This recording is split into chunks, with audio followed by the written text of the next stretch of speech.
de cirrosis hepática. ¿Se acuerdan que era una lesión preneoplásica, digamos, del cáncer de hígado? También sucede lo mismo en el páncreas. Cuando yo les he estado mostrando, he intentado, a veces siempre uno dice, se la hice, ¿no? Yo no estudié nada en mi exposición y de repente creen ustedes que me engañan o engañan. Yo les digo la verdad, se engañan. Esto es lo que está demostrado a nivel mundial.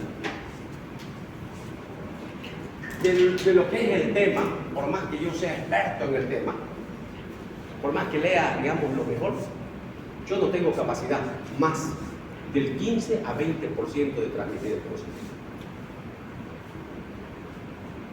Y si uno se convierte en un receptor solamente, imagínense apenas lo que capta.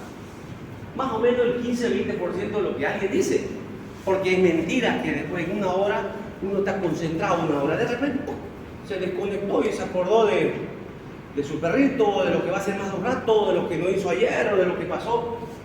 Nos pasa a todos, por si acaso, no solamente a ustedes, ¿no? Entonces, es mentira que uno está 100%. Por lo tanto, puede venir con la mejor intención uno, pero no capta todo. Entonces, si el profesor o el que está dando la clase, vean ustedes, tuvo capacidad de 15 o 20% de transmitir, ustedes apenas captan 15 o 10% de ese pequeño porcentaje.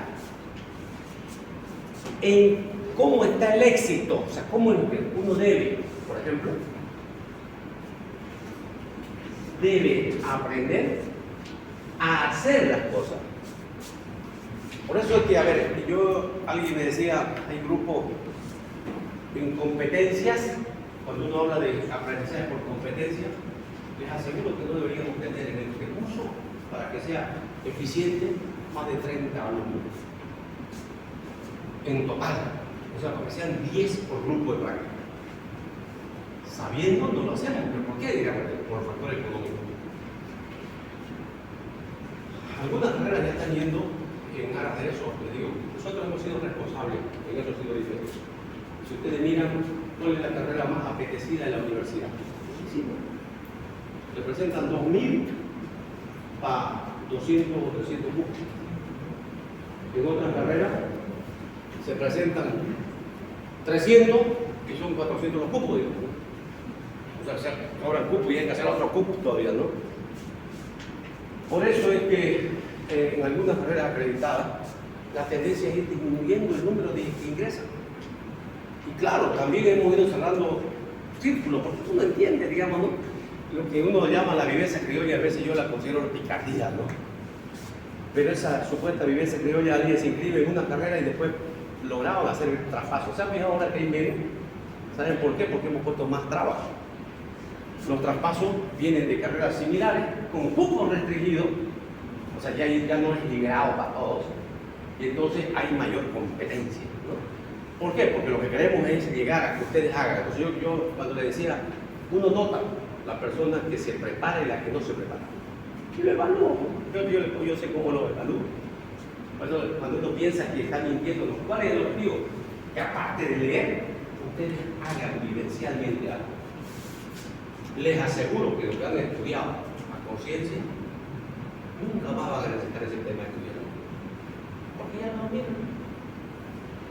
Entre que fue por el estrés, lo que ustedes quieran, pero entonces, siempre vean ustedes que es una sumatoria. Si solamente escucha 5%, si solamente lee 10%, si yo veo, leo y escucho 20%, pero cuando uno ya aprende a hacer, es lo que está el aprendizaje. O sea, obviamente, le vuelvo a repetir, un aprendizaje con conocimiento. Si yo le dijera, por ejemplo, a alguien le enseño a colocar sondas vesicales, les aseguro que también hasta una persona que no sea médico aprende a colocar sondas. En el San Juan de Dios había una señora que no era enfermera, ni médico, obviamente. Era la tipa más, la que mejor colocaba sondas vesicales a pacientes que tenían estrecheces uretrales. Uno con toda la técnica y la anatomía no podía, como que dice, no sabía, tantos años que estaba ahí. Pero ustedes no pueden hacer eso, ustedes tienen que tener teoría y práctica. Porque esa persona a ustedes le preguntaban algo de anatomía o se complicaba, murió, y ella sabía cortarla. Y se complicaba, chao, que ya lo sabía. Entonces es diferente. Entonces aprendan más o menos, la intención es que ustedes lleguen a este 90% de lo que es estudiar, pero obviamente también hacer.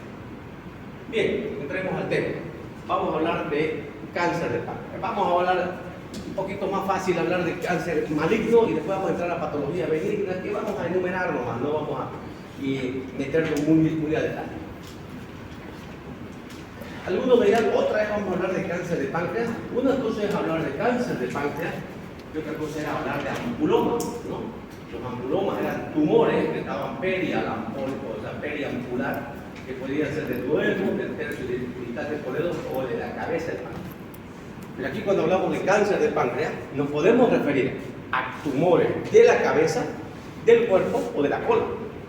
Entonces ya no es lo mismo que un ampuloma, ¿no? El ampuloma era solamente de la cabeza del páncreas. Entonces aquí estamos viendo en la cabeza del páncreas. A nivel internacional ocupa en el cuarto lugar en mortalidad y normalmente se debe a la dificultad diagnóstica. Otra vez vamos a volver a lo mismo. Otro día les hablaba de la pancreatitis. No es fácil. Por eso es importante tener en cuenta que topográficamente un dolor en el epigastrio o mesogastrio, depende del tamaño, yo debo considerar como una hipótesis diagnóstica de una patología. O sea, topográficamente. No, esa es una gastritis. Vamos a ver que se confunden con las úlceras duodenales, igualito que lo que era la pancreatitis crónica, ¿no? La mortalidad es alta debido a que la baja precisión diagnóstica, o sea, no es fácil hacer diagnóstico, y la confiabilidad de diagnóstico solamente lo corroboran con patología. O sea, de otra manera, no puedes tener fiabilidad diagnóstica. ¿Qué causas predisponen a que podamos tener esta patología? Algunos hábitos, por ejemplo, el alcoholismo, los tomadores de café, la gente que come mucha grasa, ¿no? Se ha visto un riesgo aumentado y disminuye en gente que tenga vida un poco más ordenada de la alimentación. Lleva buena dieta con vitaminas, con fibra. Por lo tanto, vean ustedes, la mayoría de las veces en cáncer, uno habla de hipótesis. Todos los que beben mucho tienen cáncer. No, fíjate que se han muerto de cualquier otra cosa y han bebido toda su vida. Pero se ha visto que los que tienen cáncer, como antecedente, han sido alcohólicos. Entonces hay una relación directa nomás. Esto ya lo demostramos, ya lo dijimos, la pancreatitis también se puede, a veces uno decir, fue la diabetes la que provocó pancreatitis o la pancreatitis provocó diabetes. Hemos dicho que en realidad la glándula pancreática es una glándula que tiene funciones exócrinas y endócrinas. Sea por pancreatitis crónica o sea por cáncer, va a tener dificultad. Hay cosas que te marcan en la vida, ¿no? Yo tuve un familiar joven, yo lo hallaba joven en ese tiempo, bueno, también de repente dice que depende de la juventud, depende cómo lo vean, ¿no? Ustedes para un niño de 5 años, ustedes son viejitos ya, ¿no? Mayores, ustedes muy viejos también, un niño, ¿no? Pero para mí ustedes son jovencitos, digamos, ¿no? Yo para ustedes de repente ya soy una persona mayor. Y este es mi pariente, yo estoy hablando hace unos 20 años por lo menos. Y él me llama y me consulta porque había debutado con diabetes. Y a veces uno ve, no va más que a eso. Resultado, me dice, no me puede controlar muy bien la endocrinóloga. Y le daba hipoglicemiante. Yo nunca pregunté más, nada. Hasta que después de casi unos 8 o 9 meses, él me dice, ¿sabes qué? Me duele mucho. Y estaba perdiendo mucho peso. Y como perdía mucho peso, uno hablaba de la famosa P de la diabetes, ¿no? Polidipsia, disfagia, pérdida de peso, ¿no? Poliuria. Entonces, estaba encaminado a eso. le pedimos primero una endoscopía normal y ahí le pide una ecografía pensando. Y ya nos habló de una alteración de la ecotextura de la cabeza. Pedimos una tomografía, era un cáncer de cabeza. Él debutó porque el cáncer le provocó ya insuficiencia cardíaca. Entonces yo ya le vuelvo a repetir, no, tampoco no lo estoy asustando que todos los diabéticos tienen que haber cáncer de mama o diabetes. No, lo que estoy diciendo, investiguen. El diabético es una persona que hay que estudiar la vida, hay que ver la causa, hay que ver la causa. Hay aspectos genéticos, se ha visto factores igual que la crónica de herencia. Se han visto algunos hábitos, de fuentes laborales, por ejemplo, los que trabajan con derivados del petróleo, se han visto que podrían tener mayor incidencia, ¿no? Entonces, ya les he dicho cómo se hacen estos estudios, a veces son retrospectivos. Han visto quiénes son los que tienen cáncer y empiezan a ver qué cosas son habituales en ellos. Así hizo Ramson, por si acaso se acuerdan cuando yo les explicaba de Ramson en los criterios pronósticos. Él vio que todos los que se murieron empezó a tiquear qué cosas tenían en común ellos.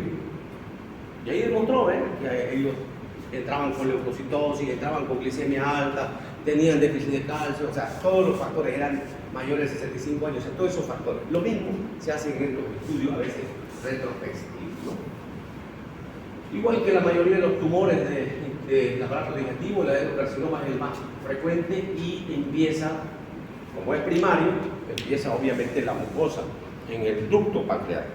Ahí empieza, ¿no? Por eso es primario, ahí empieza. Si no, si fuera un primario de hígado y le da metástasis, otra cosa. Este es primario. Tiene, como decíamos, aparte de que tiene falta de, o sea, un problema para el diagnóstico, este tipo de tumor rápidamente invade tanto el duodeno u órgano vecino.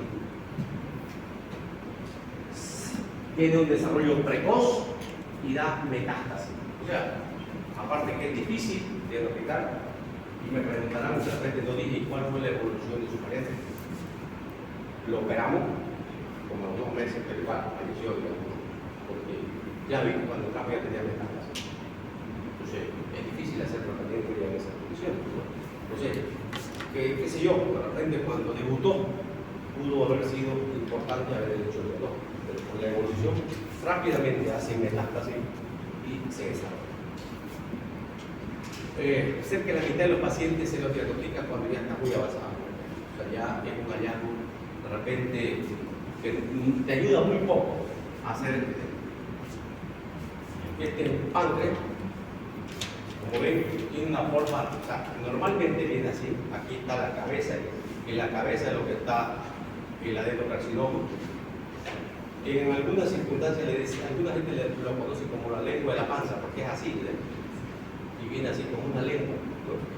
Y lengua de la panza porque está pegado, digamos, cerca del estómago. Entonces, más o menos criollamente, así le decían, digamos, lo dicen la gente.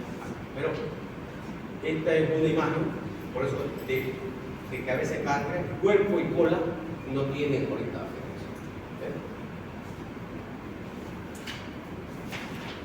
¿Cuál es la sintomatología? No hay una clínica propia, pero lo más llamativo es el dolor, que es normalmente el motivo de consulta.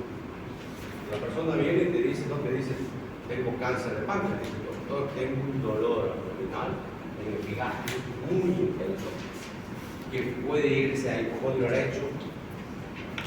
Los dolores se clasifican en dolores cólicos, punzantes, urentes, ancinantes, ¿no? Este es un dolor punzante, así como penetrante, es constante e increciente. Eso. A veces mitiga el dolor con los alimentos. Ponemos el ejemplo. Diferencia clínica entre la úlcera gástrica y la duodenal. La úlcera gástrica se exacerba más bien el dolor cuando come. La duodenal se amortigua o apacigua cuando comen. Por eso es que en la duodenal las personas se hacen gorditas porque necesitan comer, necesitan comer el estómago lleno para que no tengan dolor.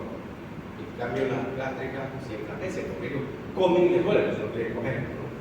Entonces, aquí aparentemente hay disminución, por lo tanto se confundiría con una úlcera péptica, ¿no? O sea, de todo esto. La irradiación de dolores hacia la espalda, presencia de dolor intenso, a menudo indicativo de infiltración. Igual, cuando el dolor es mucho más intenso y no tiene remitencia de con analgésico, normalmente uno, si hace el diagnóstico, está hablando de una irresecabilidad, ya no son resecables, de mucho avance, o sea, está muy avanzado, ¿no? Entonces, es importante ver las características del dolor. Es importante ver las características del dolor.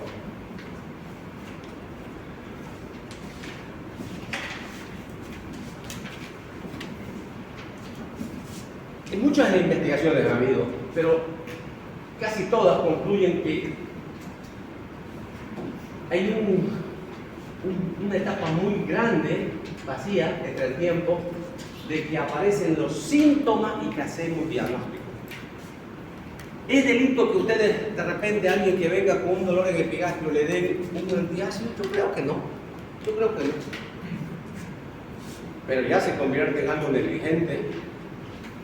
Si no le cede y ustedes insisten y no confirman cuál es su diagnóstico, o dan analgésico o antiácido, pero repetitivamente, lo lógico es que ceda y ya no pase.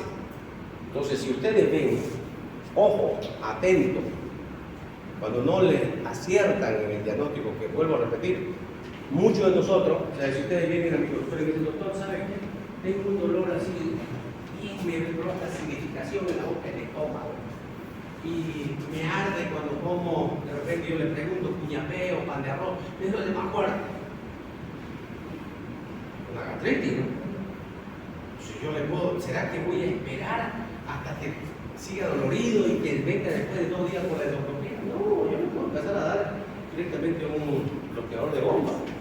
Seguramente no le voy a dar un jarabe para que no digamos, dificulte el diagnóstico y la endoscopia, ¿no? Yo le puedo hacer tratamiento. Y de ahí de repente viene el endoscopista y me dice, no tiene nada ahí. Ah, caramba, no es el diagnóstico, ¿verdad? Pero yo intenté. Pero no puedo repetir porque ahí está el problema. Entonces, desde que aparecen los síntomas hasta que se hace el diagnóstico pasa mucho tiempo a veces. Y hemos hablado de irresecabilidad en poco tiempo. Aparecen los síntomas hasta que puedo hacer el diagnóstico por insistencia.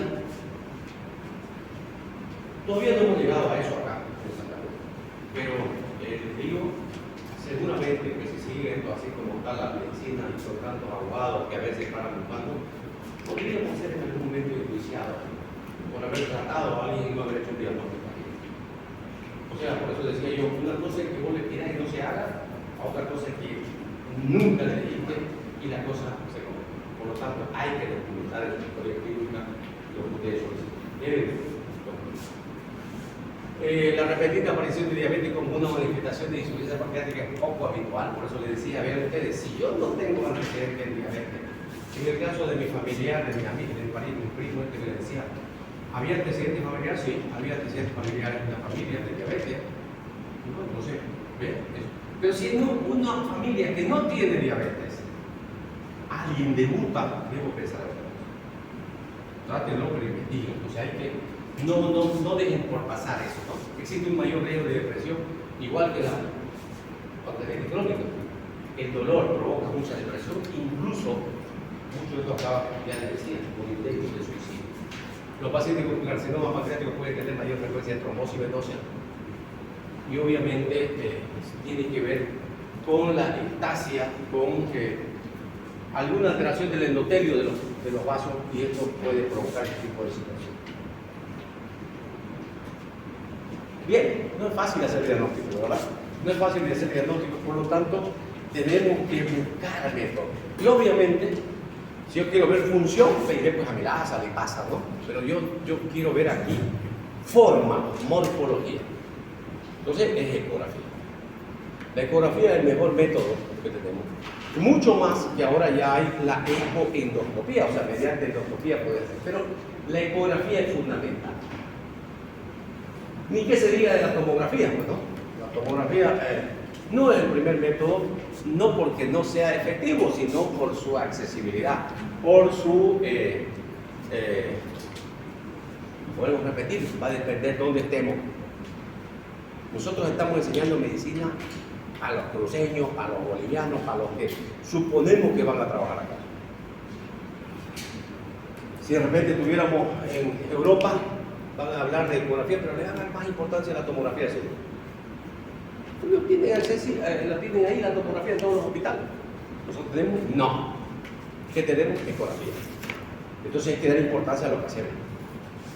La colangiopatografía es muy importante, pero fundamentalmente para diagnosticar o hacer diagnóstico diferencial de qué? De los amulomas. Porque ese es un diagnóstico diferencial, porque vamos a ver que estos pacientes, si es de la cabeza del páncreas, pueden tener ictericia también, igualito que las pancreatitis, ¿se acuerdan? Va a ser ictericia a expensas de la directa, aumentada a expensas de la directa. Ahora, en todos los tumores, porque estamos hablando de cirugía, tenemos que utilizar la clasificación TNM, ¿no? Tumor nódulo metástasis. Entonces, ¿qué significa? Yo quiero ver cómo está el tumor. Si hay nódulos circunvecinos, o si hay metástasis ahí. De ese estudio es lo que va a poder analizar uno en la resecabilidad, si es o no quirúrgicamente factible de solución. Si una persona que tiene un tumor de páncreas, tiene nódulos varicables, tiene metástasis en hígado, tiene metástasis en riñones o en el pulmón, ¿para qué lo vamos a operar ya del tumor del páncreas? ¿Para qué? No se justifica. ¿En qué caso está indicada la cirugía? Cuando el tumor está circunscrito al páncreas. Entonces, para ver la resecabilidad, tenemos que hacer estudios con tomografía, ¿no? La angiografía es utilizada para determinar la presencia de vascularización anormal, porque sabemos que todos los tumores tienen pasos de neoformación, ¿no? Eso es lo que buscamos.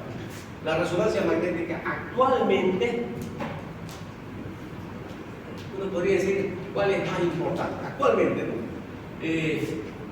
no es tan significativo su avanzado. Ojo, pero la resonancia va avanzando.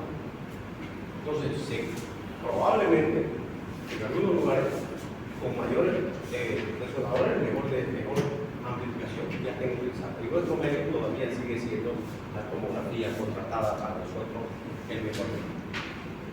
Y últimamente ya ha entrado en boga la laparoscopía, no como un procedimiento 100% quirúrgico, sino como estadiamiento. Entonces, si hay duda de la tomografía, si realmente hay metástasis en el hígado o en otros nódulos, la laparoscopía diagnóstica se convierte en una terapia. O sea, hacer igual lo anestesia al paciente como una cirugía normal, se introduce la óptica, o sea, se insufla, obviamente, introducir la óptica y mirar. Entonces te está permitiendo mirar por dentro, con visión directa. Entonces, para estadiamiento, aparte de hacer tomografía, también la laparoscopía diagnóstica total. Algunos ejemplos, aquí estamos viendo un tumor, siempre para que se ubique, ¿no? La vértebra, los riñones, la aorta, y por delante de la aorta está.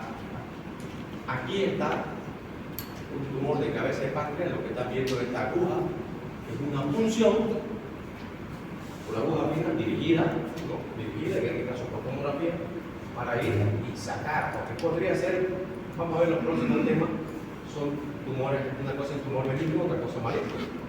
Pero ¿cómo voy a saberlo? Morfológica, por la anatomía puedo darle, pero ¿quién me certifica la patología? Entonces la patología, para determinar, hay que sacar la célula, ¿no? Aquí hay un tumor encapsulado, igual, de cabeza, miren cómo está bien dibujadito el páncreas, ¿no? Y justo en la cabeza, casi pegado al riñón derecho, ¿no? La cabeza del páncreas está completamente encapsulada. En estos casos, obvio que si no tiene metástasis en ningún lado, lo que corresponde es la patología, ¿no? Para hacer como tratamiento. En otro caso, miren, aquí está en la cabeza, por eso decía que no No estamos hablando de ampuloma, estamos hablando de cáncer de páncreas. En este otro paciente, la cabeza del páncreas está normal.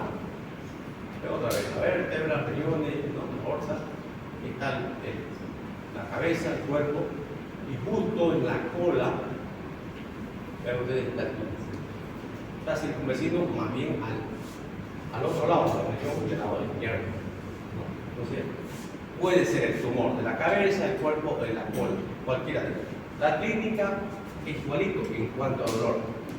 Solamente en la cabeza, cuando hay cáncer de cabeza y páncreas, se comporta como un problema obstructivo. Además de lo normal de dolor, hay obviamente ictericia a expensas de la clínica.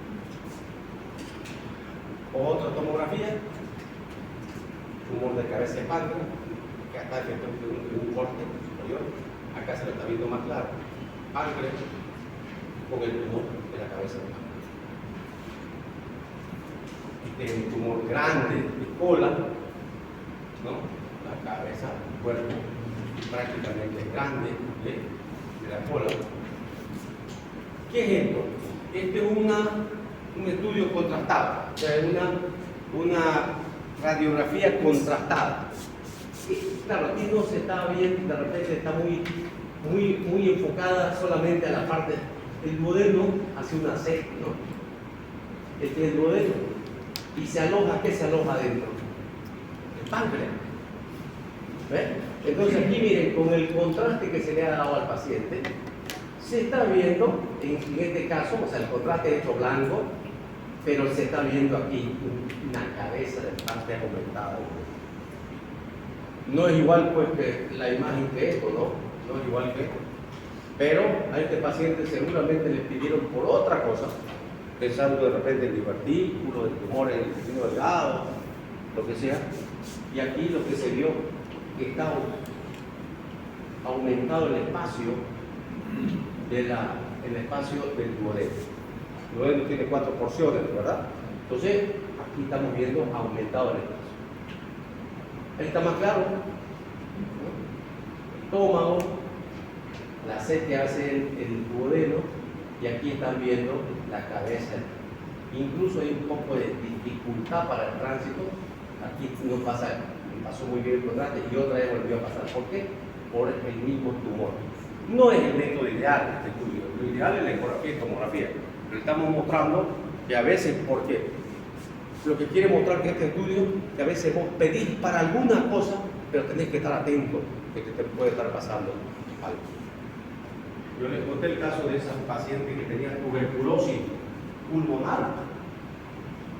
Y todos creíamos que su dolor era lo más típico en el abdomen porque su pancreatitis, su tuberculosis.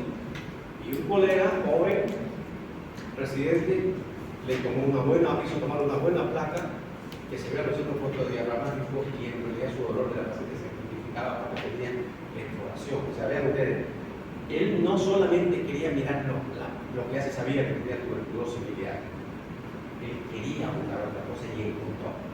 Entonces, cuando ustedes miran al videofarmaco, no miren, o sea, miren integral. Pueden encontrar otra cosa. ¿Quién sabe cómo se descubrió la penicilina?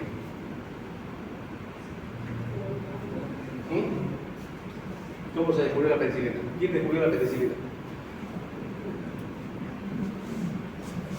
Pues yo siempre hablo bien de ustedes, yo digo que son estudiosos, que me hacen quedar mal cuando yo pregunto. Imagínense que hay otra persona y yo le digo, pregúntale lo que le dé la gana. Digo. ¿Sabe o no sabe? Fleming. ¿Y cómo hizo el descubrimiento? Fleming era un investigador, él estaba investigando, evidentemente, bacteriología, y estaba investigando y haciendo en agar, desarrollando, él buscaba darle el mejor caldo a las bacterias para desarrollarlas. Él quería ver su desarrollo. Entre cual alguien dirá buena suerte, mala suerte, yo siempre hablo de son procesos que pasan en la vida. Una señora que no le había mandado él a que le limpie su laboratorio, entró y empezó a limpiar. Y como había cosas muy sucias arriba, tumbó hongo, o sea el hongo, ¿no? O sea el moho, que decimos, ¿no? Tumbó moho a alguna de sus cajas. Cuando él vuelve, el lunes de repente, hagamos de cuenta que fue un viernes o sábado, vuelve el lunes, cualquiera de nosotros tenga puesto iracundo, ¿no? Buscándola a la mujer para ahorcarla, ¿no? Que fregaste mi investigación, ¿no? Seguramente reaccionaría él así también, no lo sé. Pero ¿qué hizo después? Después que pasa la ira, la bravura, mira su placa y vio que donde había caído el moho, el hongo, no había bacterias. Y en la que no le cayó, que estaba porque eran varias en su caja, seguían las bacterias. Así descubrió. O sea, alguien echó y él lo único que hizo fue completar. Eso es lo que hay que hacer, iglesia. No se queden con que, a ver, yo le decía, le duele el hipocondrio derecho, a hacer una ecografía, no tiene nada, pues no tiene nada, porque no tiene cálculo en la vesícula, no, eso no es nada. Hay muchos otros órganos, ¿no? Puede verte hígado, puede verte colero, puede verte riñón. Entonces, eso es lo que digo. Sean integrales en el diagnóstico de sus pacientes, en todo. Por lo tanto, la idea de la clase es que esto sea quirúrgico, ¿no? Entonces, pero no es una cirugía cualquiera. Yo como cirujano general hago diagnóstico. Voy a decir lo opero ahorita, no, voy a ser responsable. Voy a tener que armar un buen equipo o derivarlo a alguien que le entienda a esa parte. Lo importante es el diagnóstico. Ya le he dicho, el diagnóstico normalmente no se copia. Lo otro sí puede copiar, el tratamiento o la técnica, o le puede decir, bueno, vos sos experto, te lo derivo, ya está el cáncer, ¿no? Ahora, ¿ves qué hacer? En la actualidad, la mortalidad operatoria se encuentra en torno al 5%, ha bajado mucho, a pesar de que por eso le decía, no, una zona inaccesible. Y normalmente, porque son 3 anastomosis que se hacen, es que la licencia es que se deshacen los puntos, ¿verdad? La licencia de los puntos es la primera causa de las complicaciones metabólicas cuando resecan el páncreas, porque hacen una pancreatoduodenoectomía. Entonces los pacientes van a acabar con diabetes o con insuficiencia metabólica, digestiva, ¿no? O sea, porque le quitas las 2 funciones que tiene. Entonces, esas serían las complicaciones. Ya también el otro día hablábamos qué se hace. Si es para la diabetes, pues darle hipoglicemiantes orales, si te responde, y si no, darle insulina. Y para las enzimas, pues hay enzimas actualmente en el mercado que te ayudan a solucionar este problema. Bien, vamos a enumerar nomás algunos tumores benignos. Eso es un tumor maligno, el verdadero carcinoma de mama. Vamos a ver que hay algunos tumores benignos. Por ejemplo, tenemos el cistoadenoma seroso, que es un tumor benigno que produce líquido seroso, más frecuente en mujeres. En el otro 2 dijimos hombres y mujeres, obviamente los hombres. ¿Por qué la pancreatitis crónica y el cáncer de páncreas es más frecuente en hombres? Hábito. Más alcoholismo, más cafecero, ¿verdad? Entonces, hábito. En este tipo de tumores es más frecuente en mujeres. Igual son signos y síntomas inespecíficos y muchos de los hallazgos. O sea, ¿cómo lo diagnosticar? A veces incidental. Hacer lo que se llama uno de los famosos check-up. Solamente aquí y en otros países, o a alguna gente que es responsable, por si acaso no es que sea responsable, se hace el chequeo completo. Algunos decimos, ¿para qué me voy a buscar? ¿No? Hoy me pillan en alguna enfermedad, mejor ahí nomás. Mal consejo, porque si te pilla alguna patología inicial, probablemente te puedes curar. Ya hemos puesto varios ejemplos, ¿no? El cáncer de vesícula biliar. Si el cáncer está in situ, le sacan la vesícula reticular. O sea, puede decir que podría ser sin querer, queriendo que han curado ya un cáncer.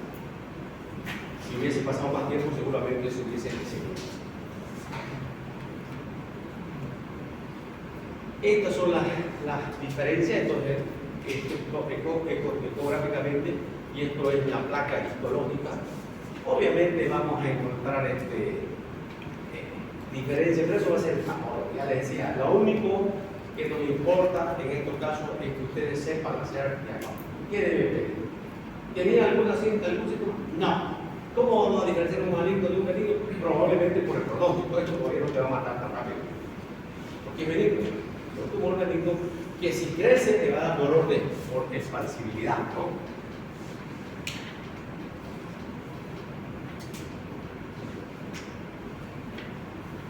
Otro tumor son los tumores quistos-mucinosos. Este tumor uni o multilocular está formado por un epitelio secretor de mucina.